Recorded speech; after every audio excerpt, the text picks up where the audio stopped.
వామ్మో, ఎవ్వలి మందలిచ్చిన నోట్ల తిప్పలే. 3 రోజుల సంది బ్యాంకులు బంద్, ఏటీఎంల పైసలు లేకపాయే. ఇక రేపు బ్యాంకుల ముంగట ఎన్ని కిలోమీటర్ లైన్లు ఉంటాయో ఏమో. దేశమంతా గిసొంటి పరిస్థితే ఉన్నది. కానీ గీ ఊరోళ్ళు గింత కూడా రాంది పడతలేరు. నోట్ల తిప్పలే లేవంటుండ్రు.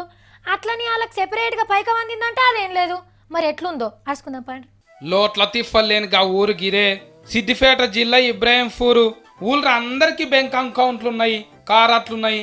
ఇకేమున్నరి పాలు, పండ్లు, కూరగాయలు, బియ్యము, ఉప్పులు, పప్పులు, మాల్ మసాలా అంతా కారట్ల బేరమే చేస్తున్నారు. రేషన్ బియ్యం కూడా కారట్ల మీదనే తెచ్చుకుంటుండ్రు. ఆఖరికి ఆటో కిరాయాలు కూడా కారట్లతోనే కట్టేస్తున్నారు. మంత్రి హరీష్ అన్న గుత్తబట్టిన ఊరికి ఇదే. లోట్ల వాడకం తక్కువ చేయాలంట అని సెంటర్ సర్కార్ చెప్పంగానే ఈ ఊరు అందరికీ కారట్లు వాడుడు సురువు చేసిండ్రు.